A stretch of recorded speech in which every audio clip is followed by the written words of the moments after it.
जी, अस्सलाम वालेकुम स्टूडेंट्स, क्या हाल है? ठीक हैं? कैसी तबीयत है? उम्मीद है आप सब इंशाल्लाह खैरियत से होंगे। अच्छा बच्चों, आपको पता ही है कि हम एक्सरसाइज 5.2 स्टार्ट कर रहे हैं और इसका क्वेश्चन नंबर 5 करने जा रहे हैं आज।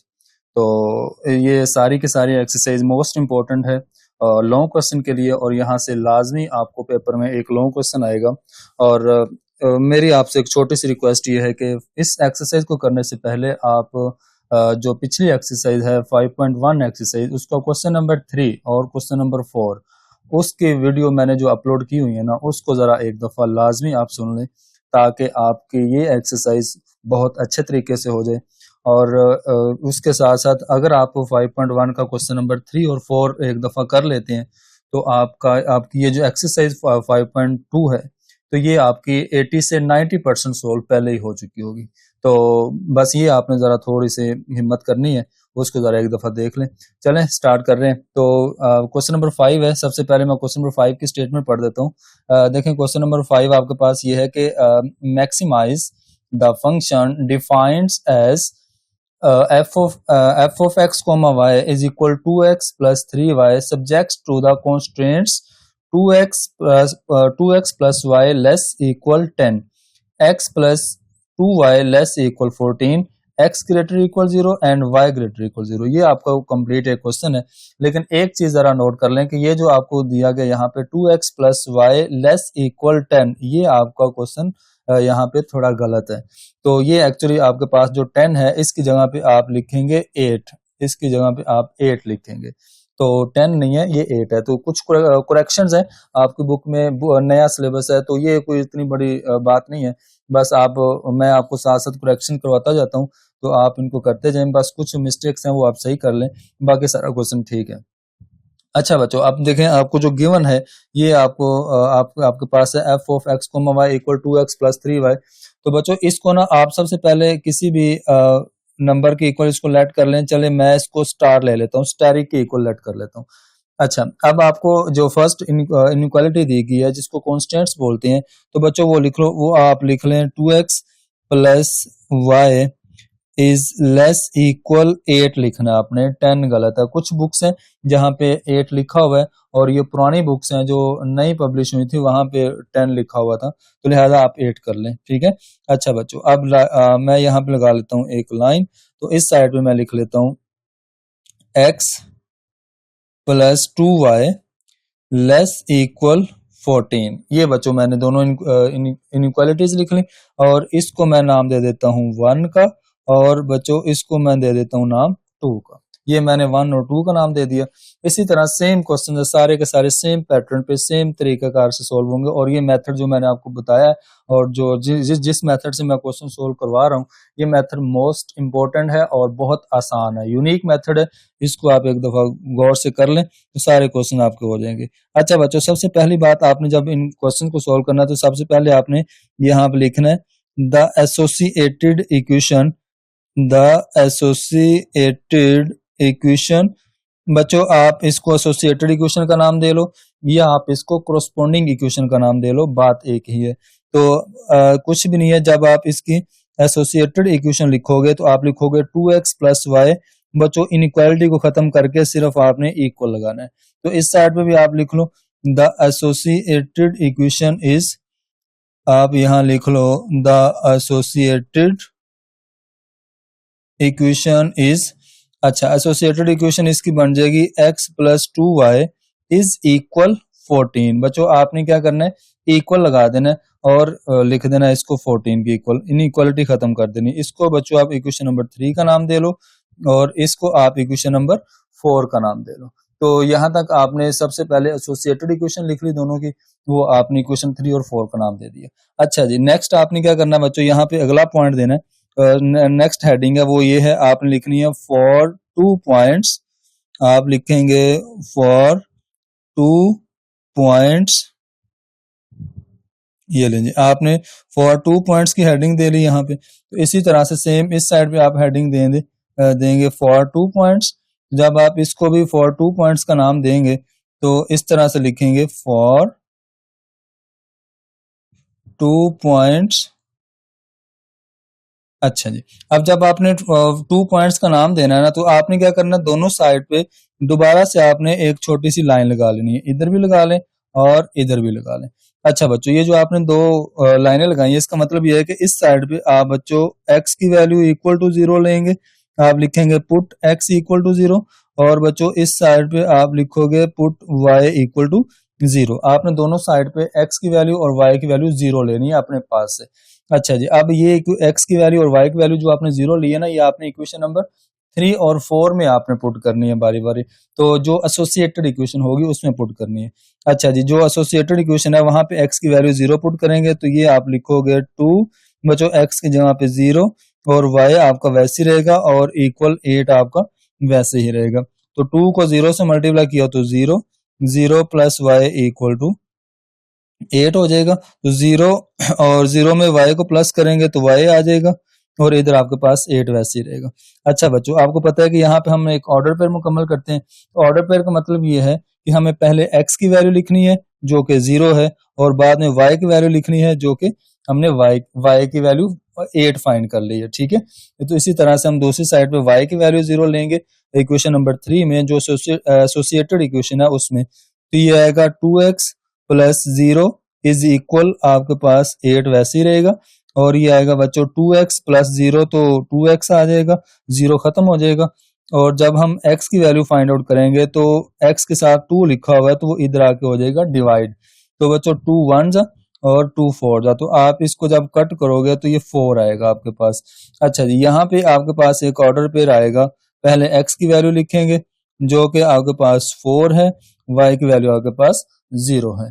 तो ये आपके पास दो ऑर्डर पेयर बन जाएंगे। तो इन दो ऑर्डर पेयर्स का नाम था 2 पॉइंट्स, जो हमने ऊपर हेडिंग दी है ना 2 पॉइंट्स, तो इसलिए हमने इनको 2 पॉइंट्स का नाम दिया था। चलो बच्चों, हम सबसे पहले क्या करते हैं कि इनका ना ग्राफ बना लेते हैं।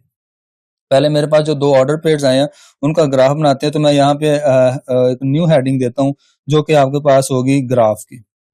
बच्चों ये जो न्यू हेडिंग है इसको हम ग्राफ की हेडिंग देंगे, और यहाँ पे हम इसका ग्राफ बनाते हैं। तो बहुत सिंपल है, बहुत आसान है। तो अब आप लोगों को इतना तो आइडिया हो गया होगा कि जो जिन स्टूडेंट्स ने पिछले जो क्वेश्चंस हैं उनको अगर आप लोगों ने देख लिया, कर लिया, तो उनके लिए जरा भी इशू नहीं है। तो आप क्या करेंगे, ये यहाँ पे लगाएंगे लाइन, ये लें जी, ये आपने एक लाइन लगा दी, और इस साइड पे भी आप एक लाइन लगाएंगे। बच्चों आपको पता है कि ये जो एक लाइन है, ये वाली लाइन एक्स एक्सिस को रिप्रेजेंट करती है, और इधर एक्स नेगेटिव, इधर एक्स पॉजिटिव, और जो बच्चों ये वर्टिकल लाइन होती है ये वाई एक्सिस को रिप्रेजेंट करती है, और यहाँ पे वाई पॉजिटिव होता है और यहाँ नीचे वाई नेगेटिव होता है। तो बच्चों आपको पता है जहाँ पे एक्स एक्सिस और वाई एक्सिस दोनों इंटरसेक्ट करते हैं, दोनों मिलते हैं, दोनों कट करते हैं, उसको ओरिजिन बोलते हैं। वो आपके पास होता है ओरिजिन। तो इसी तरह से आपके पास ये कोऑर्डिनेट एक्सिस बन जाएगा। तो अब हम इनके ऑर्डर पेयर्स लेते हैं। सबसे पहले बच्चों ये आपके पास है ऑर्डर पेयर 0,8। तो 0 आपके पास x की वैल्यू है और 8 आपके पास y की वैल्यू है। तो ऊपर आपने फाइंड भी की है। तो x एक्सिस में हमारा 0 है, तो x एक्सिस में हमने नहीं जाना। तो y एक्सिस में हम देखेंगे 8 कहाँ पे आता है। अब हमारे पास वैल्यू थोड़ी बड़ी है, तो हम क्या करते हैं, इसको 2 के टेबल पे लेते हैं। तो 2 4 6 और ये बच्चों आपके पास 8, और ये आपके पास बच्चों 10 आ जाएगा। ठीक है, आप 2 के हिसाब से इसको ब्रेक कर लो। इसके इंटरवल जो है वो 2 के हिसाब से ले लें। 1 2 3 4 भी ले सकते हैं, लेकिन जब बड़ा नंबर हो तो आप 2 के हिसाब से भी ले सकते हो, 5 के हिसाब से भी ले सकते हो, 10 के हिसाब से भी ले सकते हो। तो इसमें कोई इशू नहीं होता। अच्छा बच्चों, ये आपके पास आ जाएगा, ये वाला बनेगा 0,8। 0,8 का मतलब ये है कि आपके पास बनेगा x की वैल्यू यहाँ पे 0 है। ये लो, मैं इस साइड पे लिख देता हूँ। चलो 0,8 ये मेरे पास बच्चों पहला ऑर्डर पेयर बन जाएगा। दूसरा ऑर्डर पेयर जो आपने फाइंड किया वो है 4,2 4,0। तो 4 का मतलब 4 आपके पास x की वैल्यू है और y की वैल्यू 0 है। तो x एक्सिस पे जहाँ x पॉजिटिव है वहां पे लेंगे। ये आपके पास आएगा 2, और ये आपके पास आएगा 4, ये आपके पास आएगा 6, ये आपके पास आएगा 8, ये आपके पास आएगा 10, ये आपके पास आएगा 12, ये आपके पास आएगा 14। ये बच्चों आपने ले लिया। मैंने 14 तक ब्रेक किया क्योंकि अगले ऑर्डर पेयर में 14 आएगा। तो फिलहाल हमारा ये वाला ऑर्डर पेयर बनेगा बच्चों। यहाँ पे x की वैल्यू 4 है और y की वैल्यू आपके पास यहाँ पे ये लो, x की वैल्यू आपके पास 4 है, y की वैल्यू आपके पास यहाँ पे 0 है, तो ये हमने लिख लिया 4,0। तो बच्चों आप क्या करें, इसमें से ना पास करें लाइन। जब आप इसमें से लाइन पास करेंगे तो ये दो ऑर्डर पेयर आ गए, ये दो पॉइंट बना दिए, तो इसमें से मैंने की लाइन पास, तो ये मेरे पास बन गई लाइन। ठीक है, ये बच्चों ग्राफ बन गया। अब ये कौन सी इक्वेशन का बना ग्राफ? इक्वेशन नंबर 3 का, जो कि एसोसिएटेड इक्वेशन है 3। तो अब हम इक्वेशन नंबर 4 लेते हैं, एसोसिएटेड इक्वेशन जो है 4 इक्वेशन, उसको सॉल्व करते हैं। तो इस साइड पे हम लेंगे पुट x इक्वल 0, बच्चों इस साइड पे हम पुट करेंगे y इक्वल टू 0। दोनों साइड पे हम पुट किया करेंगे x और y की वैल्यू 0। तो चलें ये देखें, x की वैल्यू बच्चों 0 पुट करो एसोसिएटेड इक्वेशन के अंदर, तो ये आएगा x की जगह पे 0, 2y वैसे ही आ जाएगा, इधर 14 बच्चों वैसे ही आएगा।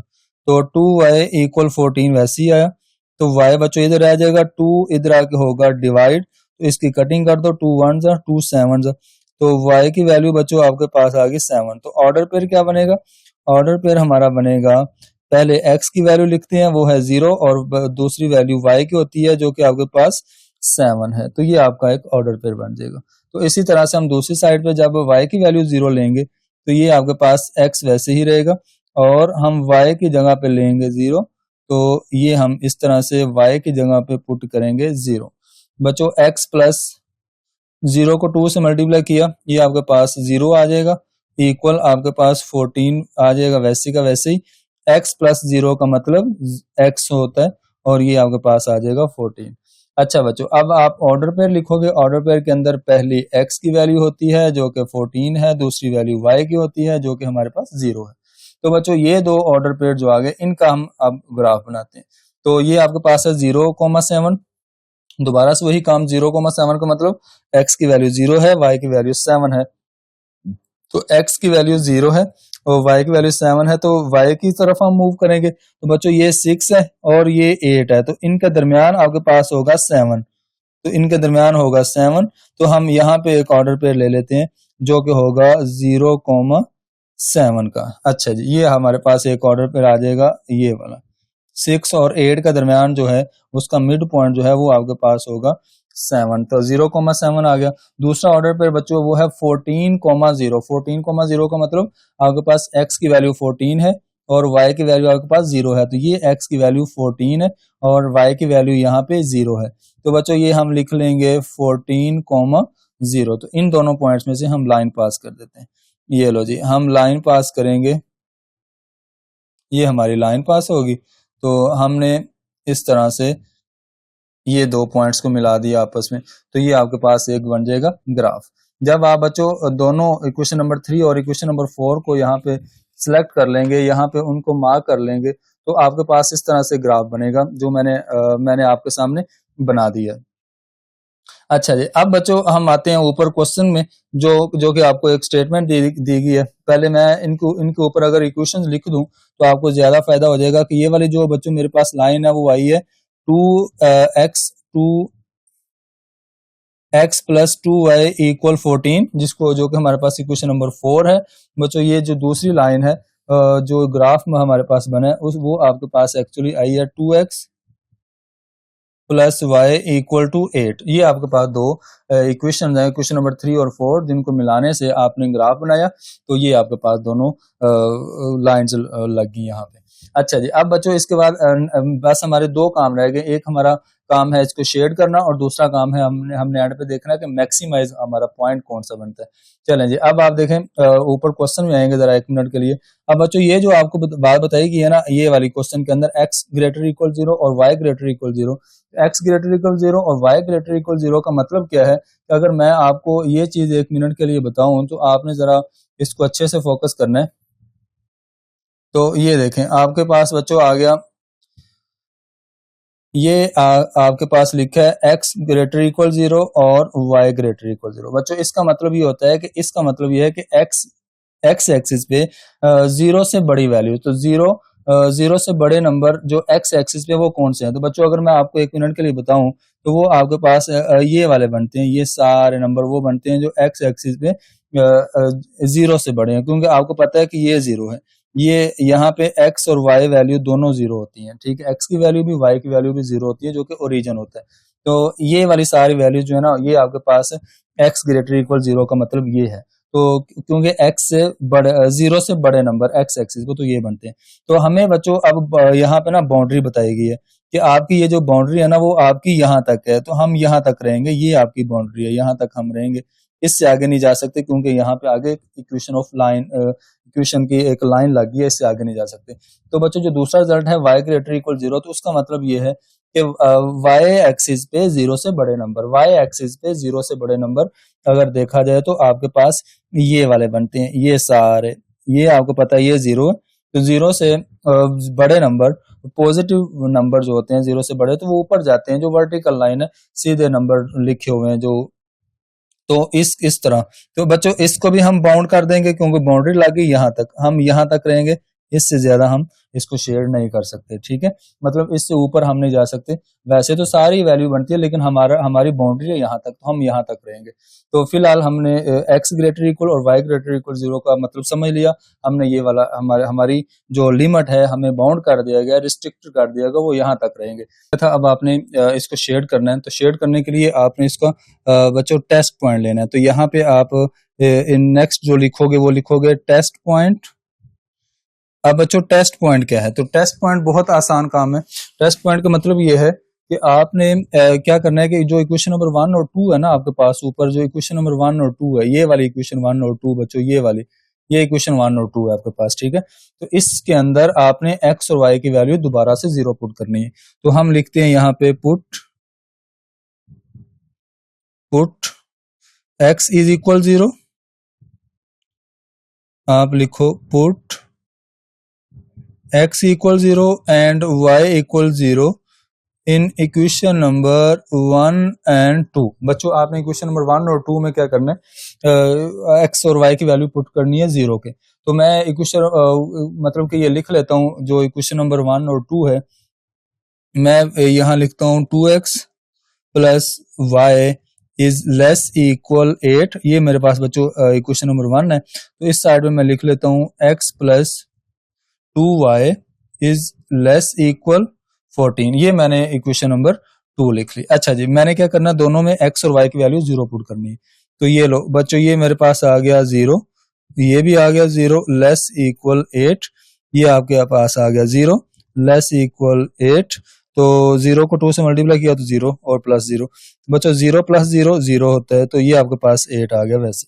अच्छा जी, अब आप देखें, जीरो लेस इक्वल 8, मतलब ये है कि इनइक्वालिटी का मुंह 8 की तरफ खुला हुआ है, तो इसका मतलब 8 आपका बड़ा है और जीरो छोटा है। तो वैसे भी जनरली हम देखें, नॉर्मली हम देखें कि 8 जो है वो जीरो से बड़ा होता है। तो अगर हमारी स्टेटमेंट ट्रू है तो हम क्या करेंगे, टूवर्ड्स द ओरिजिन बच्चों हम शेड करेंगे। टूवर्ड्स द ओरिजिन शेड करने का मतलब ये है कि हम ये वाली जो हमारे पास लाइन है 2x प्लस वाई इक्वल 8 वाली, इसको हम टूवर्ड्स द ओरिजिन शेड करेंगे बच्चों। ये इस तरह से शेड करेंगे टूवर्ड्स द ओरिजिन। इसका मतलब ये होता है जब आपका रिजल्ट ट्रू आए तो हम इस तरह से शेड करते हैं। लेकिन अब यहाँ पे बच्चों हम इस तरह से शेड नहीं कर सकते। एक छोटा सा इशू ये है कि आप यहाँ पे इस तरह से शेड नहीं कर सकते। उसकी रीजन ये है, उसके रीजन ये है कि आपने क्या करना है, आपको लिमिट बता दी गई, बाउंड्री बता दी गई कि आप इससे आगे शेड नहीं कर सकते। जैसे आप ये देखो, आपने क्या करना है, यहाँ से बच्चों शुरू करना है। अब आपने इतना इतना शेड करना है एरिया, यहाँ से आप शेड करोगे ये वाला एरिया इतना इतना, ठीक है। इससे ज्यादा आप बाहर क्योंकि ये एक्स एक्सिस पे ये हमारे पास बाउंड्री लगी, वाई एक्सिस हमारी ये बाउंड्री लगी, इससे हम आगे नहीं जा सकते। तो हम इसको अंदर, मतलब ये वाला जो एरिया है रेड के अंदर अंदर, हम वो शेड करेंगे। अच्छा जी, नेक्स्ट दूसरी में पुट करते हैं क्वेश्चन नंबर 2 में बच्चों। इसमें भी x की वैल्यू जीरो पुट करनी है और यहाँ पे भी y की वैल्यू भी आपने जीरो पुट करनी है। तो 0 प्लस 2 को 0 से मल्टीप्लाई किया 0, ये आपके पास 14 वैसे ही आ गया। तो 0 प्लस 0 0 होता है, ये इक्वल लेस इक्वल 14। तो अब देखो 14 की तरफ दोबारा से इनइक्वालिटी का मुंह खुला हुआ है, तो इसका मतलब ये है कि जो 14 है वो 0 से बड़ा है। तो ये वाली बात भी ट्रू है। अगर ये भी बात ट्रू है तो ये वाली जो दूसरी इक्वेशन है उसका भी जो शेडेड एरिया होगा वो भी आप टूवर्ड्स द ओरिजिन शेड करेंगे। तो इसका मतलब ये है कि मैं अगर आपको सिंपल अल्फाज में बताऊं तो हम ऐसे करेंगे, ये देखो ये शेड, ये हम इस तरह से शेड करेंगे ऐसे, लेकिन हम इसको इस तरह से नहीं कर सकते। हमें बाउंड्री बताई गई है कि आपने इसको इस तरह से शेड करना है और आपने इतनी इतनी वैल्यूज को शेड करना है, मतलब इतने इतने रीजन को शेड करना है। तो बच्चों अंडरस्टूड बात है कि आपने फिर क्या करना है, यहाँ से शुरू करना है, दोबारा से आप इस तरह से इसको शेड कर दोगे तो ये इसका मतलब ये वाला शेडेड एरिया आएगा, ये वाला इतना इतना। ठीक है बच्चों, ये आपका शेड हो गया। अब आपका एंड पे बस एक काम रह गया, वो ये है कि आपके पास जो शेडेड एरिया बना है ना, वो उसको कौन से कॉर्नर पॉइंट्स जो है वो शेडेड एरिया को कवर कर रहे हैं, तो बस आपने वो वाले बताने हैं। तो उसके बाद आपने इनको कर लेना है सोल्व। जो आपके पास कॉर्नर पॉइंट्स आएंगे उनको हमें बाद में फंक्शन के अंदर पुट करना है, आपका आंसर आ जाएगा। तो चलो मैं आपको एक दफा बता देता हूँ कौन कौन से पॉइंट्स है बच्चों। एक आपके पास ये वाला पॉइंट है, एक आपके पास ये वाला पॉइंट मतलब कॉर्नर पॉइंट ये वाला जिसके साथ शेडेड एरिया हो रहा है, और तीसरा आपके पास ये वाला, ठीक है, और चौथा बच्चों आपके पास ये वाला पॉइंट है जिसकी वैल्यू हमारे पास यहाँ पे मौजूद नहीं है। इसकी वैल्यू भी है, इसकी वैल्यू भी है, इसकी वैल्यू भी है, लेकिन इसकी वैल्यू नहीं है, तो उसकी वैल्यू हम फाइंड करेंगे। इसकी वैल्यू फाइंड करने के लिए आपने क्या करना है, ये देखो ना आपके पास टोटल 3 पॉइंट्स हैं, कॉर्नर पॉइंट जिनको कहते हैं बच्चों, वो आपके पास मौजूद है। एक आपके पास ये 0 0, मैं अगर यहाँ पे लिखूं, एक आपके पास ये 0 0, दूसरा आपके पास ये 4,0, ये वाला हो गया, तीसरा आपके पास ये वाला आपके पास 0,7, ये वाला 0,7। अगर मैं यहाँ से इस 0,7 को उठा के यहाँ से इस साइड पे लिख दूं तो आपको ज्यादा फायदा होगा, ये मेरे पास आएगा 0,7। तो ये बच्चों आपके पास आ गया 0,7। अब लास्ट में हमारे पास एक पॉइंट बचा जो कि कॉर्नर पॉइंट है ये वाला, इसको हमने करना है फाइंड। एक और बात जरा बच्चों समझ लो, ये जो शेडेड एरिया बना है ना हमारा ये वाला बच्चों, इसको हम बोलते हैं फिजिबल रीजन। बच्चों ये फिजिबल रीजन है, ये वाला फिजिबल रीजन। ठीक है बच्चों, चौथा जो कॉर्नर पॉइंट है उसको फाइंड करने के लिए हम दोनों इक्वेशन को लेंगे और उनको आपस में करेंगे सोल्व। तो सोल्व करेंगे और हम वहां से एक्स और वाई की वैल्यू फाइंड कर लेंगे। तो मैं दोनों जो इक्वेशन है उनको लेता हूँ यहाँ पे, तो उनको लिख के ना मैं यहाँ पे इसकी वैल्यू करता हूँ फाइंड। तो दोनों इक्वेशन जो है उनको मैं बच्चों यहाँ पे साइड पे सोल्व करता हूँ। मैं यहाँ न्यू हेडिंग देता हूँ कॉर्नर पॉइंट्स।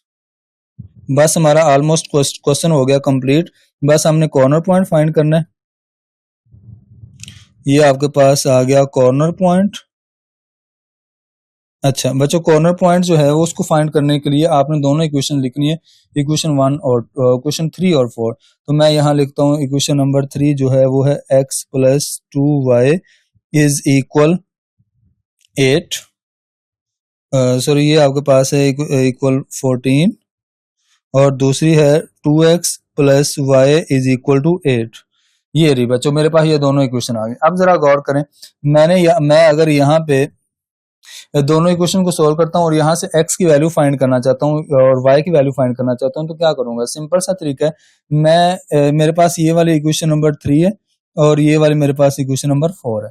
तो मैं अगर इक्वेशन नंबर 3 को 2 के साथ मल्टीप्लाई कर देता हूँ तो x के साथ बच्चों यहाँ पे लिखा हुआ है 1, तो मेरे पास अगर यहाँ पे x के साथ 2 आ जाता है तो फिर मैं दोनों इक्वेशन को आपस में करूंगा माइनस, तो मुझे y की वैल्यू मिल जाएगी। जो वैल्यू y की आएगी उसको मैं दोबारा इक्वेशन नंबर 3 या 4 में पुट करूंगा तो मुझे दूसरी वैल्यू मिल जाएगी जो कि x की होगी। तो सिंपल सा तरीका है, सब्स्टिट्यूशन मेथड इसको बोलते हैं। तो या इसको आप एलिमिनेशन मेथड बोल सकते हैं। तो बच्चों इक्वेशन नंबर 3 को मैं 2 से मल्टीप्लाई करता हूँ। मैं यहाँ लिखूंगा multiply by equation number 3 multiply by 2 equation number 3, then बच्चों देन आपने सब्ट्रैक्ट करना है, देन सब्ट्रैक्टिंग, और फिर आपने इनको कर देना सब्ट्रैक्ट। तो जब आप इनको सब्ट्रैक्ट करोगे तो हम लिखेंगे इसको, इक्वेशन नंबर 3 को बच्चों 2 से मल्टीप्लाई किया, ये हो गया 2x, सारी इक्वेशन को करेंगे तो ये हो जाएगा 4y। बच्चों आप यहाँ पे ना छोटा सा 2 लिख लो, 2 मल्टीप्लाई का मतलब सारी इक्वेशन को आपने 2 के साथ मल्टीप्लाई करना है। तो 2 को 1 से किया 2x + 4y = 14 को 2 से किया तो बच्चों ये आ गया 28। अच्छा, नीचे जो इक्वेशन नंबर 4 है वो हम वैसे की वैसे ही लिखेंगे क्योंकि उसमें हमने कोई चेंज नहीं लाना, तो हमने ये ऐसे ही लिख दिया। अच्छा जी, अब बच्चों देखो हमने दोनों को करना है माइनस, तो माइनस करेंगे तो ये आपके पास आ जाएगी क्वेश्चन नंबर, इस तरह से माइनस किया तो 2x के साथ 2x कट हो गया, तो आप इसको ऊपर इक्वेशन नंबर, ये आपके पास, चलें आप 3 ही रहने दो, कोई इससे कोई इतना फर्क नहीं पड़ता। तो चलें अब आप देखें 4y माइनस वाई, तो बच्चों ये आपके पास आएगा 3y, 4y में से 1y माइनस किया तो 3y इक्वल 28 में से आपने बच्चों 28 में से 8 को माइनस किया तो आपके पास आ गया 20, तो आप यहाँ पे लिखोगे 20 डिवाइडेड बाय 3, क्योंकि 3 इधर मल्टीप्लाई और इधर आके हो जाएगा डिवाइड।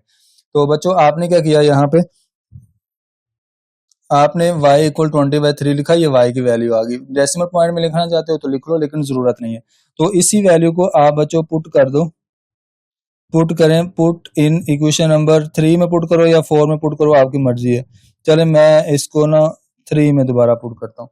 तो इक्वेशन नंबर 3 आपके पास यहाँ पे x प्लस 2y इक्वल 14 है, तो मैं यहाँ लिखता हूँ x प्लस 2y की जगह पे बच्चों आ गया 20/3, क्योंकि ये y है ना, तो बच्चों y की जगह पे आपने पुट किया 20/3 इज इक्वल टू 14, वैसे ही आ गया।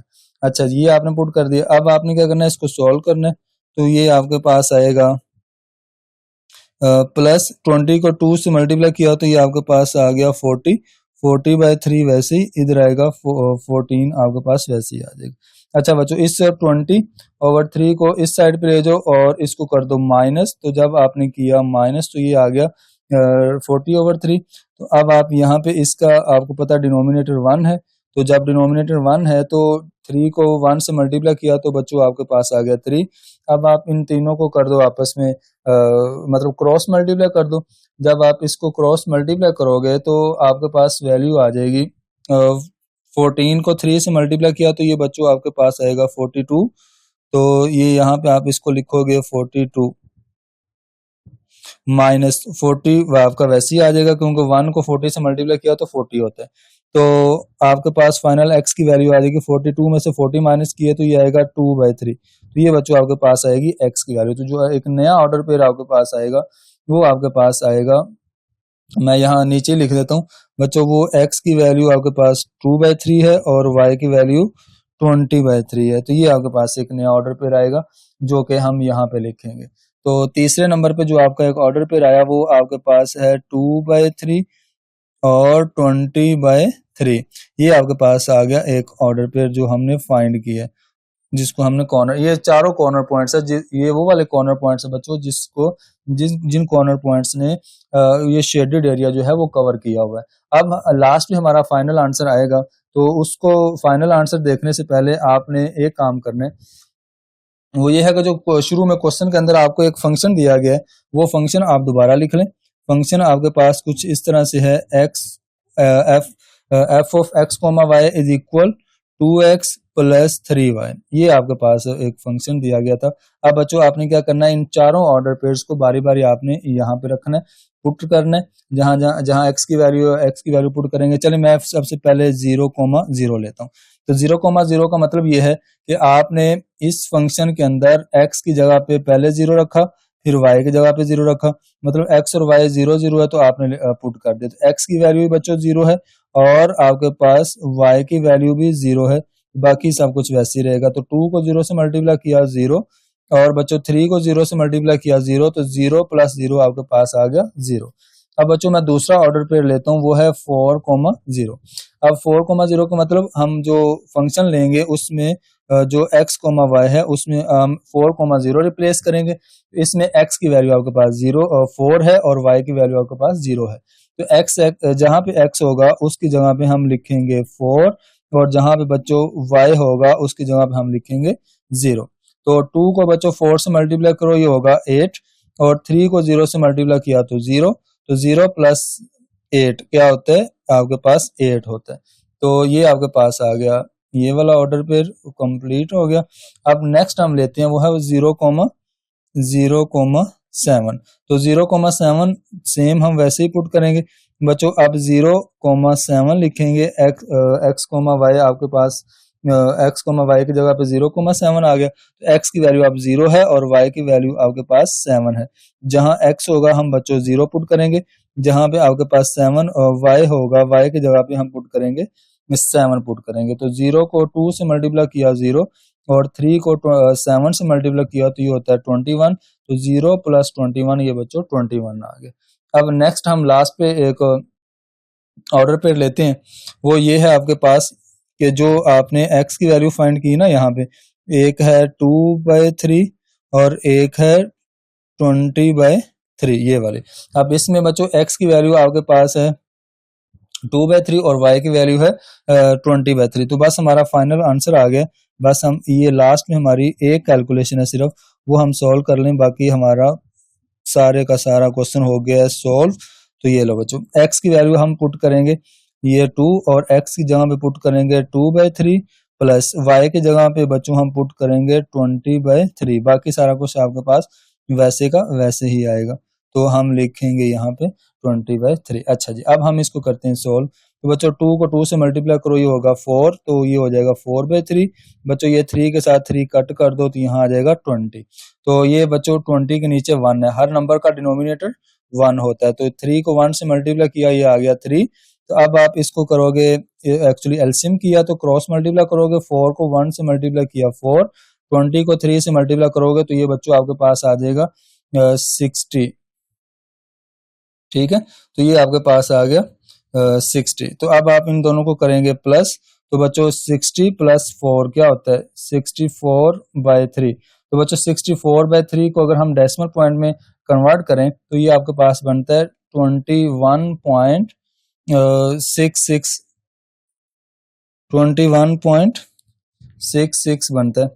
तो ये आपके पास आ जाएगा। अच्छा जी, अब आपको पता है कि आपने ये इनको कर लिया सॉल्व। अब आपको क्वेश्चन में एंड पे ये बताना था कि क्वेश्चन के अंदर अगर आप 1 मिनट के लिए जाएं तो आप उसमें देखें लिखा हुआ था maximize, find the maximize function define as, तो define as F of X comma Y equal 2x plus 3y subject to the constants का मतलब हमने मैक्सिमाइज बताना था कि इन जो आपके पास ये चारों कॉर्नर पॉइंट्स आए थे इनको फंक्शन के अंदर पुट करके हमने बताना है कि जो मैक्सिमम आंसर है वो बताना है, किस कॉर्नर पॉइंट पे मैक्सिमम आंसर आता है। तो वो मैक्सिमम आंसर बच्चों आपके पास आया, सबसे बड़ा आंसर आया 21.66।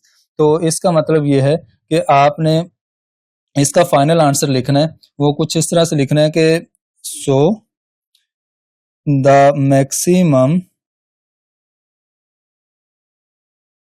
वैल्यू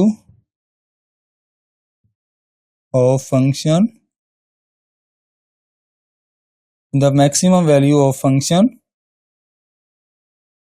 is, आप बच्चों इसको ना फ्रैक्शन फॉर्म में भी लिख सकते हो, 64/3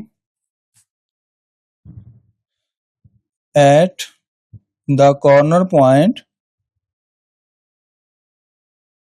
at the corner point, किस कॉर्नर पॉइंट में सबसे मैक्सिमम वैल्यू आई बच्चों, वो है 2/3, 20/3। तो ये आपका फाइनल आंसर आएगा। ये वाला देखो ना ऑर्डर पेयर जो आपने लिया था, ये इस पे आपने इसको किया, जब डिवाइड किया तो ये आपके पास आ जाएगा इसका फाइनल आंसर। लास्ट में बच्चों बस एक चीज जरा देख लें, ये जरा मिस्टेक है, यहाँ पे 21.33 आता है, तो मैक्सिमम वैल्यू आपकी यही रहेगी। तो आपने क्या करना है, यहाँ पे 21/33 आपके पास जो वैल्यू आई है ना, उसको वो आपके पास मैक्सिमम वैल्यू है, तो ये आपके पास कॉर्नर पॉइंट वो वाला आएगा 2/3 और 20/3 जिसमें मैक्सिमम वैल्यू है। तो बच्चों आपको कोई भी बात समझ ना आई हो तो मुझे आप लाजमी बताएं। ये था आपका कंप्लीट क्वेश्चन जो कि एज अ लॉन्ग क्वेश्चन है और बहुत आसान क्वेश्चन है, इसको आप कंप्लीट कर लें। कोई भी इशू हो, कोई भी बात समझ ना आई हो तो मुझे आप लाजमी बताइएगा। ओके, अल्लाह हाफिज, अपना ख्याल रखिएगा।